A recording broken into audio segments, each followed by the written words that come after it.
नमस्कार साथियों, स्वागत है आपका आपके ही परिवार विदा ब्रांड में। मैं हूं आशीष। आज हम लोग पढ़ रहे हैं कक्षा 7 की सीरीज में चैप्टर नंबर 3 दिल्ली के सुल्तान।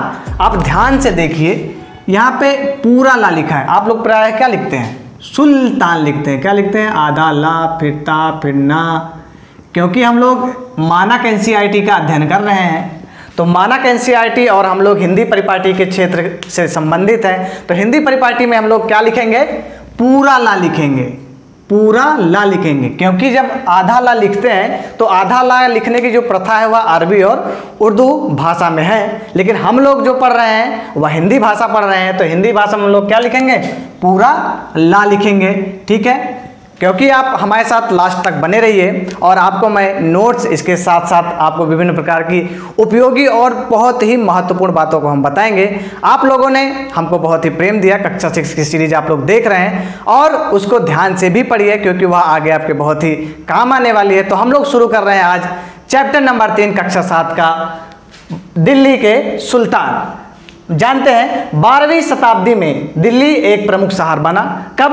12वीं शताब्दी में। उससे पहले दिल्ली का कोई अस्तित्व नहीं हुआ करता था। उस समय किसका अस्तित्व होता था? मगध का होता था। ठीक है, तो 12वीं शताब्दी में दिल्ली प्रमुख शहर बना। 12वीं शताब्दी के मध्य में, कब? जब 12वीं शताब्दी चल रही थी तो उसके मध्य में तोमरों को, कौन? एक तोमर राजवंश था, जिनको अजमेर के राजवंश जो थे चौहान, उन्होंने परास्त कर दिया। किन्होंने परास्त किया? चौहानों ने परास्त किया।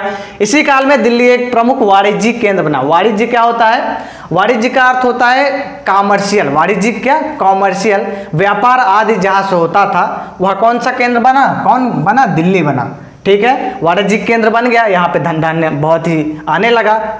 जैन व्यापारियों ने अनेक मंदिर बनवाए। कहाँ पर? क्योंकि यह वाणिज्यिक केंद्र था और जो जैन वहाँ के थे वह बहुत ही अधिक धनी व्यापारी हुआ करते थे, तो उन्होंने वहाँ पे मंदिरों का निर्माण करवाया। यहाँ देहलीवाल, क्या चीज़? देहलीवाल, ये बहुत इंपॉर्टेंट टर्म है, इसे याद करिए। देहलीवाल कहे जाने वाले सिक्के भी ढाले जाते थे। उस समय जो सिक्के बहुत प्रचलित थे उनको क्या कहा जाता था? और देहलीवाल। और ये देहलीवाल सिक्कों का जो ढालने की प्रक्रिया थी वह कहाँ किया जाता था? दिल्ली में किया जाता था। इसलिए इसको क्या कहा जाता है? देहलीवाल। और दिल्ली को पहले क्या कहते थे?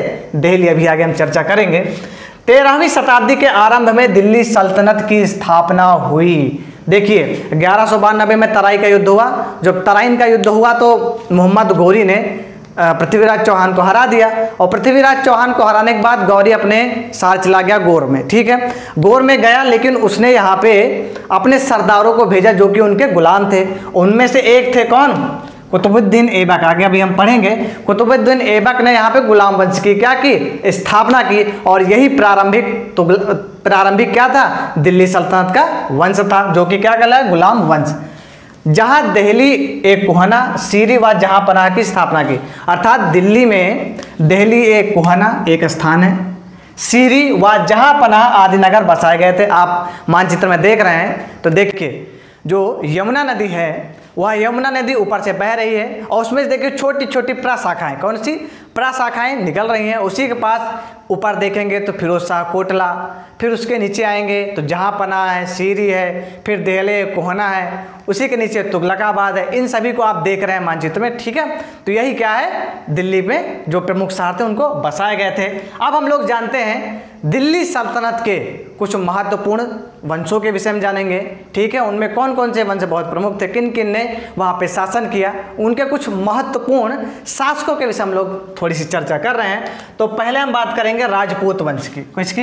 राजपूत वंश की बात करेंगे तो यहाँ पे जो तोमर वंश है वो प्रारंभिक वंश हुआ था। प्रारंभ में 12वीं शताब्दी लगभग 1165 तक इनका क्या था? शासनकाल था। उसके बाद अनंगपाल जी आए, क्योंकि पाल वंश आपको मैंने कल बताया, पाल वंश कहाँ था? बंगाल के आसपास का क्षेत्र था, और उसने कन्नौज आदि पे अपना कब्जा जमाने के बाद दिल्ली की ओर आए। तो इनका शासनकाल कब से कब था? 1130 से 1145 ईस्वी के मध्य इनका शासनकाल हुआ करता था। उसके बाद आए चौहान वंश। चौहान वंश का जो पूरा कार्यकाल था वह था 1165 ईस्वी से 1192 ईस्वी, और उसी में एक महान शासक हुए उनके, जो हुए पृथ्वीराज तृतीय, या कह लीजिए पृथ्वीराज चौहान, जिन्होंने 1175 से 1192 तक शासन किया। उसके बाद आता है आरंभिक तुर्की शासन। ठीक है, आरंभिक तुर्की शासन में पहले हैं गुलाम वंश के। ठीक, गुलाम वंश में सबसे पहले कौन आया? कुतुबुद्दीन ऐबक, जिनका शासनकाल था 1206 से 10 ईस्वी तक, अर्थात 4 सालों का इनका कार्यकाल था। इन्होंने ही उसको क्या कहते हैं, आप समझ रहे हैं ना हम क्या कह रहे हैं, ये कुतुब मीनार। ठीक है, ये विभिन्न प्रकार के ऐसे हैं कुतुब मीनार। ठीक, कह लीजिए ये ऊपर से चला जाता है। कुतुब मीनार का निर्माण का प्रारंभ किसने किया था? कुतुबुद्दीन ऐबक ने। ठीक है, और उसका पूर्ण किसने करवाया? उसको इल्तुतमिश। उनके बाद के जो शासक थे उन्होंने इसका पूर्ण करवाया काम। इनका जो शासनकाल था इल्तुतमिश का, वो 1210 से 1236। अब बात आता है इतिहास में सबसे पहली महिला शासिका का, तो वह कौन थी? रजिया बेगम थी, जो कि इल्तुतमिश की पुत्री थी। ठीक है, इनका जो शासनकाल था वह केवल 4 वर्षों का था। वह था 1236 से 1240। इनकी हत्या करवा दी गई थी। ठीक है, उसके बाद आते हैं गयासुद्दीन। गयासुद्दीन का जो शासनकाल था वो 1266 से लेकर 1287 था। ठीक है, कितना? 1266 से 1287 था। उसके बाद जो अगला वंश होता है वह है खिलजी वंश। खिलजी वंश का जो शासनकाल था वह 1290 से लेकर 1320 तक। अभी इसमें एक महत्वपूर्ण शासक के विषय में भी बताएंगे हम। ठीक है, तो सबसे पहले जो इसके शासक थे वह थे जलालुद्दीन खिलजी, जिनका शासनकाल था 1290 से 1296। फिर उसके बाद आते हैं अलाउद्दीन खिलजी। भारत के सिकंदर कहा जाता था इनको, दूसरा सिकंदर कहा जाता था। अलाउद्दीन खिलजी, इनका शासनकाल जो था वह 1296 से 1316। आपने पद्मावत की मूवी भी देखी होगी, तो उसमें इन्हीं का उल्लेख किया गया है। और इन्होंने ही, अलाउद्दीन खिलजी ने ही मंगोलों के आक्रमण को पूरी तरह ध्वस्त कर दिया था। आगे हम चलते हैं, बात करते हैं तुगलक वंश की। तुगलक वंश का जो शासनकाल था वह 1320 से लेकर 1414 ईस्वी तक था। इसमें से जो महत्वपूर्ण शासक हुए वह थे गयासुद्दीन तुगलक, जिनका शासनकाल था 1320 से 1324 ईस्वी तक। फिर दूसरे जो शासक हुए वो है मोहम्मद तुगलक, 1324 से वह 1351। अभी हम मोहम्मद तुगलक और अलाउद्दीन के विषय में थोड़ी सी चर्चा आगे करेंगे इसी लेसन में, और इनका एक तुलनात्मक अध्ययन भी करेंगे। जो और शासक आखिरी हुआ, जो इनका अगला शासक जो महत्वपूर्ण हुआ वह था फिरोज शाह तुगलक। इनका जो शासनकाल था वह 1351 ईस्वी से लेकर 1388 ईस्वी तक था। अगला वंश आता है सैयद वंश। कौन सा? सैयद वंश आता है, जिसका शासनकाल था 1414 से 1451 तक। इसका केवल एक महत्वपूर्ण जो शासक था वह था खिज्र खां, जिसका शासनकाल था 1414 से 1421 तक। इसके बाद फिर उत्तराधिकारी भी इनके शासन किए। जो लास्ट में वंश आता है वह लोधी वंश है। लोधी वंश के बाद मुगल वंश की स्थापना होती है बाबर के द्वारा। तो लोधी वंश 1451 से 1526 तक हुआ। ठीक है, इसमें जो सबसे प्रथम शासक हुए वह बहलोल लोधी थे, जिनका शासनकाल था 1451 और 1489। लास्ट में इनका जो इब्राहिम लोधी होता है उनका युद्ध होता है बाबर के साथ, और बाबर इब्राहिम लोधी को परास्त कर देता। और दिल्ली सल्तनत का वह केवल एकमात्र शासक था जिसकी मृत्यु युद्ध में हुई थी। तो यह एक फैक्ट था बहुत ही महत्वपूर्ण। अब हम लोग पढ़ेंगे दिल्ली सल्तनत के विस्तार के विषय में और जानेंगे कि गैरिसन से वह साम्राज्य विस्तार तक कैसे पहुंचा। गैरिसन क्या होता है? उस समय जो तुर्की आक्रमणकारी आए, अरबी आक्रमणकारी आए, वह गांव में तो आक्रमण करेंगे नहीं, क्योंकि गांव से उनको क्या मिलेगा? अनाज मिलेगा और कुछ थोड़ा बड़ा धन मिलेगा। लेकिन जो अधिक जहाँ से धन प्राप्त होता था वह थे समृद्ध शहर। तो जो पहले आक्रमणकारी आए या अरबी आए या तुर्की आए, ठीक है, वह सबसे पहले किन जगहों पे आक्रमण किया उन लोगों ने? ऐसे जगह जहाँ पे धन अधिक प्राप्त हो, जैसे शहर हो गए, कोई संपन्न शहर दिल्ली हो गया, और उसी के आसपास के विभिन्न क्षेत्र जो संपन्न थे वहाँ पे उन्होंने आक्रमण किया। और आक्रमण किस प्रकार किया? गैरिसन के रूप में किया। अर्थात गैरिसन वह स्थान होता है जहाँ पे उनकी रक्षक सैनिक टुकड़ियाँ निवास करती हैं, उसको क्या कहते हैं? गैरिसन शहर कहते हैं। चलिए चलते हैं। 13वीं शताब्दी के आरंभिक वर्षों में, अर्थात जब 13वीं शताब्दी का प्रारंभ हुआ, 12वीं शताब्दी के अंत में अरबी लोग जो थे भारत से व्यापार उससे पहले से भी करते थे। लेकिन जब 13वीं शताब्दी आया, क्योंकि 1192 में तराइन का द्वितीय युद्ध हुआ और गौरी ने क्या किया? भारत में विजय प्राप्त किया और वह अपने गौर साम्राज्य में चला गया। और यहाँ पे वो कौन रह गए? उसके गुलाम वंश के शासक रह गए, कुतुबुद्दीन ऐबक, इल्तुतमिश, ये सब। ठीक है, तो आरंभिक वर्षों में सुल्तानों ने अपना शासन किस रूप में किया? गैरिसन के रूप में किया। गैरिसन मैंने अभी बताया क्या होता है? रक्षक सैनिकों की टुकड़ी। रक्षक सैनिकों की टुकड़ी को क्या कहा जाता है? गैरिसन। इसे आप ध्यान से समझिए। के रूप में किया गैरिसन का विस्तार। जो गैरिसन या व्यवस्था थी वह विस्तार गयासुद्दीन बलबन की एक नीति बहुत अधिक प्रचलित है। कौन सी? रक्त और लौह की, लौह और रक्त की नीति इसी की बहुत अधिक प्रचलित है। अलाउद्दीन खिलजी जो भारत का सिकंदर कहा जाता है, दूसरा सिकंदर, ठीक है।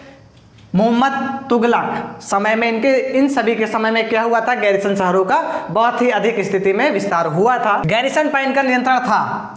जो यहाँ शासक थे या फिर दिल्ली सल्तनत के जो शासक थे, इनका नियंत्रण गैरिसन शहरों पे तो था, लेकिन उसके जो अंदर भीतरी शहर थे। अब भीतरी शहर क्या होता है?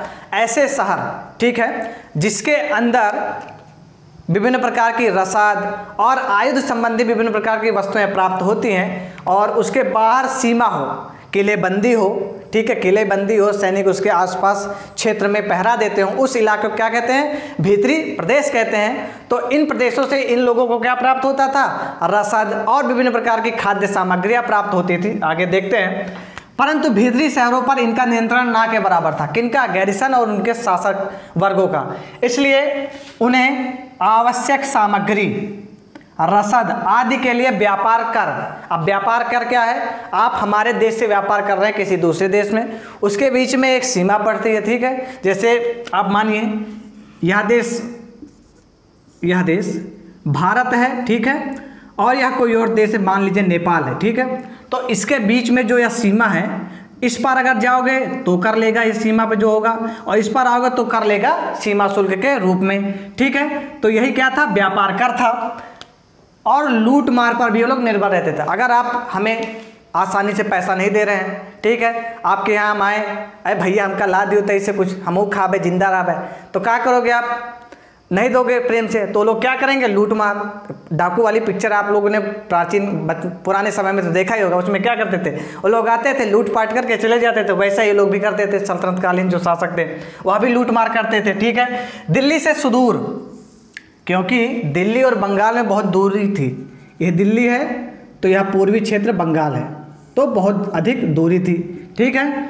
वह सिंध के गैरिसन शहरों का नियंत्रण बहुत कठिन था, क्योंकि दिल्ली केंद्र में था, उसके पूर्व में बंगाल और उसके पश्चिम में क्या था? सिंध, ठीक है। तो इन दोनों शहरों पर गैरिसन शहरों का नियंत्रण बहुत ही अधिक कम था, अर्थात दिल्ली के गैरिसन शहरों से इनका और इनका नियंत्रण बहुत अधिक क्या था? कठिन था। सल्तनत के बाहरी सीमा का विस्तार दक्षिण भारत तक अलाउद्दीन खिलजी के समय में शुरू हुआ। किसके समय में हुआ था? अलाउद्दीन खिलजी के समय में हुआ था। तो आपको मैं मैप के माध्यम से बताना चाहूँगा, आप ध्यान से उस मैप को देखिए, ठीक है। तो जो मैप में आप देख रहे हैं, तो मैप में जो दिल्ली है, ठीक है, दिल्ली में जो सबसे पहले अलाउद्दीन ने अपना जो विस्तार किया, अपना जब विस्तार उसने किया तो उसने क्या किया? सबसे पहले 1296 में, कब? 1296 में कड़ा मानिकपुर, कहाँ से? कड़ा मानिकपुर से उसने 1296 में आक्रमण करना शुरू किया। और कहाँ पे गया? देवगिरी, जो उसकी एक राजधानी थी, सेकेंड राजधानी उसको कह सकते हैं, ठीक। 1296, फिर उसके बाद 1299 में उसने दिल्ली से गुजरात की ओर आक्रमण किया। कहाँ पे? गुजरात की ओर किया। फिर गुजरात के बाद आक्रमण करने के बाद उसने 1301 में, कब? ध्यान से देखिए, 1301 में रणथंभौर, कहाँ? रणथंभौर पे आक्रमण किया। फिर उसके बाद 1302 से 1303 में चला आया हुआ वारंगल, आज के आंध्र प्रदेश की ओर चला आया, ठीक है। आप देख रहे हैं ध्यान से, ये वारंगल है, ठीक है, वारंगल है। अब वारंगल के बाद उसने जब आक्रमण किया तो वह था 1303 चित्तौड़, कब? 1303 ये चित्तौड़ वाले इलाके में उसने आक्रमण किया। अब 1303 के बाद वह चला 1305 में कहाँ? फिर देवगिरी की ओर, क्योंकि क्या होता था कि जब यह आक्रमण करता तो दक्षिण भारत तक जाता, उसको अपने कब्जे में लेता, कर लेता, और जैसे ही उत्तर भारत की ओर दिल्ली में आया, वहाँ से फिर वो लोग क्या कर देते थे? यलगार हो, तो क्या करते थे वो लोग? अपने आप को स्वतंत्र घोषित कर देते थे। अलाउद्दीन इसी में परेशान हो गया। वो जाता, आक्रमण करता, फिर जीतता, जब तक वो दिल्ली पहुंचता इधर फिर आ गया आफत, यलगार हो, स्वतंत्र हो गए।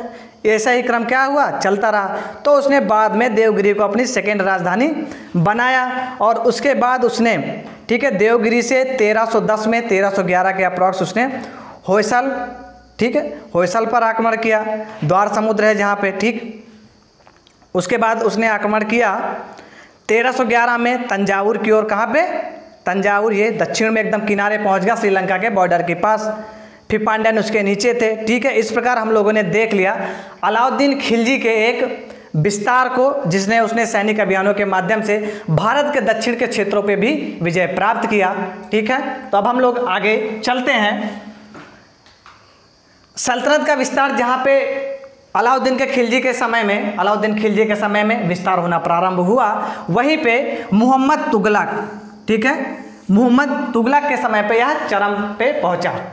ठीक है, अब बात करते हैं मस्जिद के विषय में। थोड़ा सा नोट है, ठीक है, ध्यान से देखिए, नोट करके लिख लीजिए।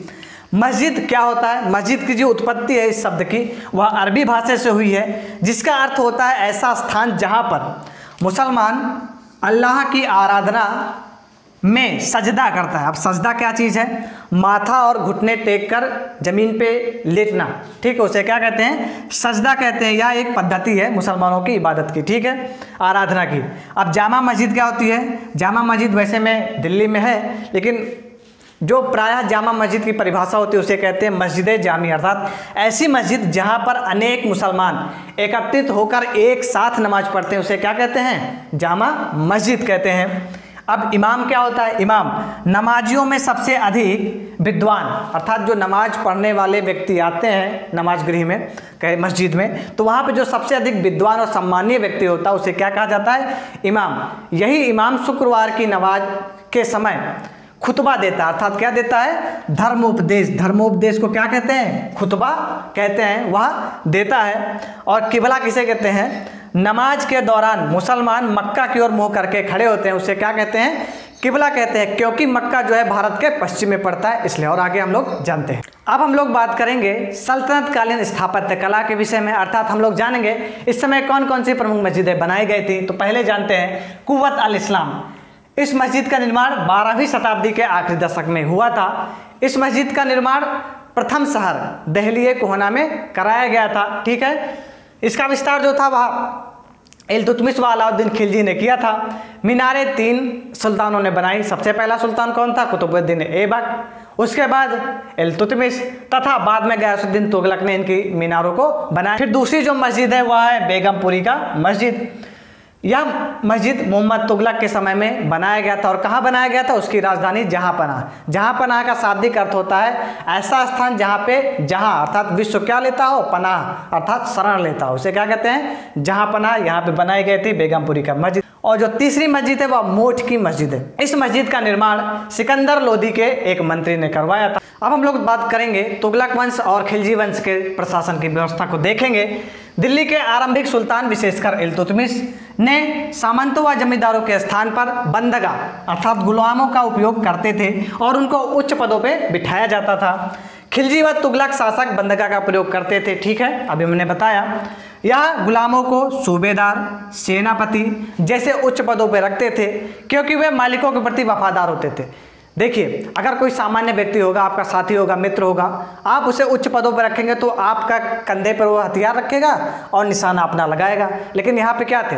गुलाम, क्योंकि ये गुलाम थे और गुलाम मालिकों के प्रति बहुत ही अधिक वफादार थे और मालिक भी इनको अपने पुत्रों से अधिक प्रेम करते थे। ठीक है, तो इसलिए ये अधिक वफादार होते थे। लेकिन कभी कभी क्या होता था, जो यह होते थे कौन? गुलाम, या उनके उत्तराधिकारियों के प्रति वफादार नहीं होते थे। ठीक है, जिस कारण से क्या होता था?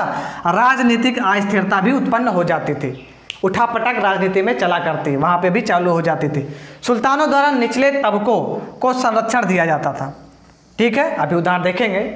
निचले तबके जो थे, जो नीच जाति थे, उनको अधिक उत्थान के लिए इनको प्रोत्साहित किया जाता था। लेकिन फारसी जो इतिहासकार हैं उन्होंने तवारीख में इसकी आलोचना की है। ठीक है, और बताया है कि यह बुद्धि का नाश है। ठीक है, इस फैसले को बुद्धि का नाश बताया गया है। अब देखते हैं कौन कौन सी चीज़ें थी। मोहम्मद तुगलक ने अजीज, कौन? अजीज खुम्मार नामक कलाल। कलाल कौन होता है? उस समय शराब निर्माता और विक्रेता को क्या कहा जाता था? कलाल। फिरोज हज्जाम नामक नाई, मनका तब्बाख नामक बावर्ची और लड्डा पीरा नामक मालियों को ऊंचे प्रशासनिक पदों पर बैठाया। बर्नी ने इसकी आलोचना करते हुए कहा है कि यह जो सुल्तान की मत है, जो सुल्तान का यह मत है, वह बुद्धि के नाश को दर्शाता है कि सुल्तान उस समय क्या हो गए थे? मूर्ख हो गए थे, जो नीचों को ऊपर उठा रहे थे। अब हम प्रशासन व्यवस्था के अंतर्गत एकता और इक्तेदारों को जानेंगे। एकता क्या होता था? साम्राज्य को छोटे छोटे हिस्सों में बांट दिया गया था जहां से कर वसूलने में बहुत ही आसानी होती थी, और उन छोटे छोटे स्थानों को क्या कहा जाता था? एकता कहा जाता था। क्या कहा जाता था? एकता कहा जाता था। साम्राज्य के विभिन्न छोटे छोटे इलाके जहां से कर वसूला जाता था उन्हें एकता कहा जाता था, और एकता का जो प्रधान होता था वह मुक्ति कहलाता था। क्या कहलाता था? मुक्ति कहलाता था, या कहलाता था इक्तेदार। मुक्ति द्वारा एकत्रित कर का लेखा जोखा रखने के लिए दरबार में एक अधिकारी होते थे जो मुक्तियों के द्वारा जो लाया गया कर होता है उसका लेखा जोखा रखते थे और बताते थे कि आपके यहाँ से इतना कर आया है, इस साल इतना आया है, तो अगले साल, पिछले साल इतना आया था। तो सबका जो लेखा जोखा आता था वहाँ के अधिकारी करते थे। ठीक है। अलाउद्दीन के शासनकाल में कर वसूली का कार्य राज्य ने अपने हाथ में ले लिया, क्योंकि वही जो कर था अगर कोई इक्तेदार या फिर सूबेदार करता तो वो अपनी मनमानी तरीके से करता, और कहीं ज़्यादा कर वसूला जाता तो कहीं से कम। लेकिन राज्य ने उस समय क्या किया, अर्थात शासन किसका? अलाउद्दीन के शासनकाल में क्या हुआ, जो कर का निर्धारण था और उसका वसूलने का कार्य वह राज्य के अधीन हो गया। उसके लिए विभिन्न प्रकार के अधिकारी भी नियुक्त किए गए थे। उस समय 3 तरह के कर बहुत अधिक प्रचलित थे। कितने प्रकार के? 3 प्रकार के कर थे। पहला कर था वह था खराज, जो कि कृषि पर लिया जाता था, और यह कृषि के उपज का 50% लिया जाता। कितना? 50% लिया जाता था। ठीक है। और मवेशियों पे भी कर लिया जाता। मवेशी क्या होता है? आप दूध देने वाले जानवरों को पालें तो उस पर भी जो कर होता था वह सरकार लेती थी। ठीक है। तो मवेशियों पे कर हो गया, अर्थात जानवरों पे कर। दूसरा है घरों पर कर। अगर आप शहर में अपना घर बना रहे हैं, पानी वानी ले रहे हैं, बिजली उजली ले रहे हैं, तो आज आप भी कर देते हैं। तो उसी प्रकार उस समय भी कर दिया जाता था, कर लेते थे लोग। इसी समय अफ्रीकी देश मोरक्को का एक यात्री इब्न तूता 14वीं शताब्दी में भारत आया। यह बहुत महत्वपूर्ण घटना है, इसे आप नोट कर लीजिए ध्यान से। इब्न तूता, ठीक है, बहुत बड़ा इतिहासकार रहा है, यात्री रहा है। अब हम लोग बात करते हैं मंगोलों के आक्रमण के विषय में, क्योंकि देखिए जब एक ओर भारत में सल्तनत काल अपने चरम उत्कर्ष की ओर जा रहा था, तो वहीं ईरान, उसके ऊपर चाइना, चाइना के ऊपर मंगोल, इस पूरा मध्य भारत, ठीक, मध्य भारत नहीं, मध्य जो एशिया का पूरा स्थान जो है वह किसके अधीन था? वह था चंगेज खां, अर्थात मंगोल के अधीन था। चंगेज खां के नेतृत्व में मंगोलों ने 1219 में, कब? 1219 में उत्तर पूर्वी ईरान के ट्रांस आक्सियाना, क्या चीज? ट्रांस आक्सियाना एक स्थान है जिसको आप कहते हैं उज्बेकिस्तान, पर हमला किया। ठीक है, क्योंकि मध्य एशिया का एक भाग है तो उस पर आक्रमण किया, उसको अपने अधिकार में कर लिया। अब उसका वहाँ पे मन नहीं भरा, तो जब आ रहा था अपने राजधानी अर्थात मंगोलिया की ओर जा रहा था, तो उसने दिल्ली को देखा कि ये बहुत ही फल फूल रहा है, इस पर भी एक बार देख लिया जाए। क्योंकि जो उस समय उसकी जो प्रशासन व्यवस्था थी बहुत ही क्रूर थी। वह जो शासक था इतिहास का सबसे ज़्यादा क्रूरेस्ट कह लीजिए, ठीक है, क्रूएलेस्ट कह लीजिए शासक था। उसने अपने सैनिकों को कहा था, आप जितना ज़्यादा इंसानों की मुंडियों को अर्थात सर को लेकर आओगे उतना बड़ा आपको इनाम दिया जाएगा। तो उसके जो सैनिक थे वह किसी क्षेत्र में अगर आक्रमण करते तो क्या करते थे? यह इंसान है, उसका सर है, ये निकाला, ये निकाला, ये निकाला, ये निकाला, ये निकाला, मतलब जितने, चाहे छोटा हो, चाहे प्रेग्नेंट लेडी हो, चाहे वो कोई व्यक्ति हो, बूढ़ा हो, किसी को लोग नहीं छोड़ते थे। और क्या करते थे? मार के उसकी मुंडी उखाड़ के अपने भाले वाले में ले जाके महाराज के पास दिखाते थे, अर्थात किसके पास? चंगेज खां के पास लेके जाते थे। ठीक है। और फिर चंगेज खां उनको इनाम देता था। तो उस समय कह लीजिए या जिस इलाके में घुस जाते थे वहाँ पे उसको पूरी तरह से नष्ट ही कर देते थे। लूटपाट के साथ साथ बहुत ही अधिक नरसंहार किया करते थे। अलाउद्दीन व मोहम्मद तुगलक के समय पे हमले बढ़ गए और उन्होंने इस हमलों को रोकने के लिए उत्तर की ओर बहुत बड़ी सेना का गठन किया और मंगोलों को बहुत मुंह तोड़ जवाब दिया और उनको चाइना की ओर ही धकेल दिया। उन्हीं के प्रयासों के कारण ही भारत में मंगोलों का आक्रमण नहीं हुआ, ना ही उनकी सत्ता स्थापित हो पाई। अब हम लोग अलाउद्दीन खिलजी व मोहम्मद तुगलक के विषय में एक तुलनात्मक अध्ययन करेंगे। देखिए, जब आक्रमण हुआ मंगोलों का तो दोनों ओर हुआ था उनके समय में। पहले तो खिलजी के समय में हुआ था और फिर तुगलक के समय में भी हुआ था। खिलजी के समय में अर्थात अलाउद्दीन खिलजी के समय में मंगोलों ने दिल्ली पर 2 बार आक्रमण किया। ठीक, कितनी बार? 2 बार। एक बार किया था 1299 से 1300 में, वह दूसरी बार 1302 से 1303 ईस्वी में। इस समय जो मलिक काफूर था उसने बहुत ही मजबूती से मंगोलों का सामना किया और उसके बाद उन्होंने एक स्थायी सेना का भी गठन किया उत्तर भारत में। उसी समय मोहम्मद तुगलक में, ठीक, तुगलक वंश में प्रारंभ में यहाँ पे मंगोलों ने आक्रमण किया, परंतु मंगोलों को परास्त होना पड़ा। किससे? मोहम्मद तुगलक से। जो मोहम्मद तुगलक था उसी ने पहली बार योजना बनाया कहाँ पे? मंगोलों के ऊपर आक्रमण करने का। कहाँ पे? उसने ट्रांसआक्सियाना पर हमला किया, वह सेना बाद में बनाई, ठीक है, उसका प्रतिरोध करने के लिए। दूसरी बात देखते हैं, सैनिकों के लिए सीरी नामक गैरिसन शहर को बनाया और दूसरी तरफ मोहम्मद तुगलक ने दहलीए कुहना को खाली करवा के उसको सैन्य छावनी के रूप में परिवर्तित कर दिया। कर के रूप में उपज का 50% तुगलक नहीं लेते थे। कौन लेता था? खिलजी लेते थे। तो यहाँ पे जो तुगलक थे अर्थात मोहम्मद तुगलक, ये जब अकाल पड़ गया तब भी ये महाराज क्या कर रहे थे? कर लगा ही रहे थे। अर्थात क्या कर रहे थे लोग? अतिरिक्त कर लगा रहे थे अपनी सेना के भरण पोषण के लिए। कब? जब अकाल था। तो यह भी विफल हो गया इनका। बाजार पर नियंत्रण किसने किया? अलाउद्दीन खिलजी ने। उसके जो दाम होते थे अर्थात जो कीमतें थी वह यहीं से निर्धारण होते थे। नगद वेतन यहाँ पे दिया जाता था। किसके काल में? अलाउद्दीन खिलजी के काल में। वहाँ मोहम्मद तुगलक के काल में सस्ती धातु का एक टोकन चलाया। आज की सांकेतिक मुद्रा से ये लोग क्या करते हैं? यह मुद्रा सामने रखती है। जैसे हम लोग अभी 10 का सिक्का लेते हैं, ठीक है, ये 10 का सिक्का है, क्या ये 10 की नोट के बराबर है? नहीं ना, तो ये संकेत के रूप में। वैसे भी इन लोगों ने टोकन नामक एक सांकेतिक मुद्रा चलाया और यहाँ के जो लोग थे वह सोने चांदी के सिक्कों को रख लेते थे और इसी टोकनों का क्या करते थे? उपयोग करते थे। यह भी विफल हो गया।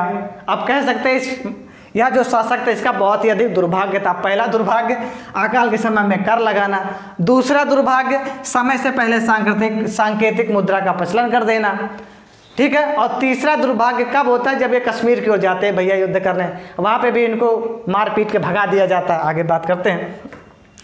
जो था अलाउद्दीन खिलजी, वह एक सफल प्रशासक था जिसने देवगिरी को अपना एक केंद्र बनाया और दक्षिण तक ये चला गया, ठीक है। मंगोलों को कड़ी टक्कर भी दिया, लेकिन वहीं पे जब अगर मोहम्मद तुगलक की बात करें तो वह था एक असफल प्रशासक। कश्मीर पर आक्रमण किया तब भी विफल, टोकन मुद्रा चलाया वह भी विफल। तो कह सकते हैं ये महाराज जीरो, ठीक है, ये जीरो हो गए, ये सफल हो गया। 15वीं से 16वीं शताब्दी में हम लोग जानते हैं सल्तनत काल का हुआ क्या, क्योंकि इब्राहिम लोदी को 1526 में बाबर ने हरा दिया और उसने मुगल साम्राज्य की स्थापना की। तुगलक वंश के बाद 1526 तक सैयद वंश और लोदियों ने अपना शासन दिल्ली पे किया।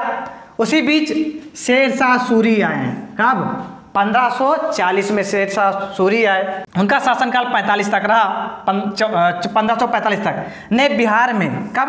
बिहार में अपने चाचा के एक छोटे से इलाके के प्रबंधक के रूप में इन्होंने शासन प्रारंभ किया। लेकिन एक दिन ऐसा आया, ये कुशल प्रशासक थे, साथ ही साथ एक बढ़िया सेनानायक भी थे, तो इन्होंने मुगलों के शासक हुमायूं को चुनौती दे डाली। कहा कि आइए महाराज हो जाए दो दो हाथ। इन्होंने दो दो हाथ किया और क्या किया?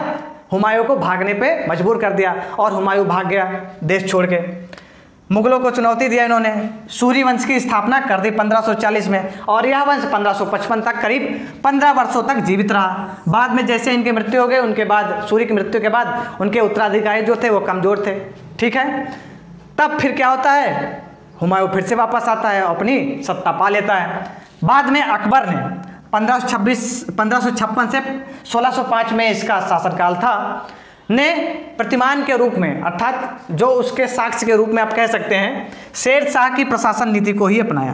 अर्थात जैसे शेर शाह सूरी अपनी शासन व्यवस्था को चलाता था, वैसे ही अकबर ने भी अपनी शासन व्यवस्था को सुचारू रूप से संचालित किया।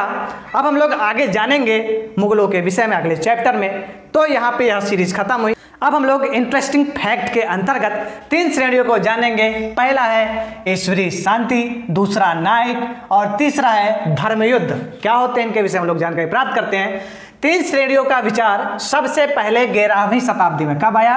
11वीं शताब्दी में फ्रांस में सूत्रबद्ध किया गया। कहाँ पे आया यह विचार? फ्रांस में आया, ठीक है। इसके अनुसार समाज को 3 भागों में बांटा गया। किसके अनुसार? इसी 3 श्रेणियों के अनुसार, ठीक है। कितने भागों में बांटा गया? 3 श्रेणियों में बांटा गया। पहला जो श्रेणी था वह कौन था? जो प्रार्थना करते थे ईश्वर की, ठीक है। ईसाई धर्म वहां पे प्रचलित था, तो जो प्रार्थना करने वाले लोग थे उनको कहा जाता था पहला समूह। दूसरे समूह में आते थे नाइट्स या फिर युद्ध करने वाले, ठीक, शूरवीर जो थे। और तीसरे थे कृषक समाज अर्थात खेती करने वाले लोग। नाइट किसे कहते हैं? नाइट का जो शाब्दिक अर्थ होता है हिंदी में, नाइट अंग्रेजी शब्द है और हिंदी में होता है योद्धा। योद्धाओं का यह एक समूह था। क्या था? योद्धाओं का एक समूह था जो कि धर्म व ईश्वरीय सेवा में समर्पित होता था, ठीक है। उसी के लिए युद्ध करता था और विभिन्न क्षेत्रों को जीतता था, ठीक है। अब दूसरी बात करते हैं ईश्वरीय शांति की। क्या है? ईसाई धर्म का प्रचार प्रसार करने वाले लोगों को क्या कहा जाता था? ईश्वरीय शांति कहा जाता था, इनको शांति दूत कहा जाता था। अब तीसरी ओर चलते हैं, सबसे इंपॉर्टेंट धर्म युद्ध के विषय में। आपने गृह युद्ध देखा है, शांति युद्ध देखा है, अब देखते हैं धर्म युद्ध क्या चीज है, ठीक है। तो देखिए, मुसलमानों के कब्जे से यरूशलेम क्या चीज है? ये बहुत ही महत्वपूर्ण स्थान है। यहूदी, किनका? यहूदियों, ठीक है, यहूदियों, इस्लाम और किनका? ईसाइयों का यह एक बहुत ही महत्वपूर्ण स्थान है, क्योंकि तीनों धर्मों का जब सम्मिलन अगर देखा जाए तो यही एक स्थान मिलता है जहां पे तीनों धर्मों का सम्मिलन हो सकता है। शहर को छुड़ाने के लिए सैनिक अभियानों की श्रृंखला चली। कैसे? मुसलमानों के कब्जे से यरूशलेम शहर को छुड़ाने के लिए एक सैनिक अभियानों की श्रृंखला चली। अब श्रृंखला क्या चीज है? बहुत सारे युद्धों का होना। क्या चीज? एक ही सीरीज में एक से अधिक युद्धों का होना ही श्रृंखला कहलाता है, जिसे क्या कहा गया? क्रूसेड कहा गया। इसी को क्या कहा गया? क्रूसेड या फिर हिंदी में धर्मयुद्ध कहा गया। आज की वीडियो यहीं तक। आपको यह वीडियो जरूर अच्छी लगी होगी। इससे संबंधित जो नोट्स हैं वह आपको हमारे टेलीग्राम चैनल पे मिलेंगे, जिसका लिंक डिस्क्रिप्शन में है। साथ ही साथ विभिन्न प्ले लिस्टों जैसे रोचक बातें, कक्षा 6 के इतिहास और भूगोल, और साथ ही साथ कक्षा 7 का भूगोल भी पढ़िए। और इस वीडियो को अधिक से अधिक लाइक करिए, शेयर करिए, कमेंट करिए और सब्सक्राइब करना मत भूलिए। धन्यवाद।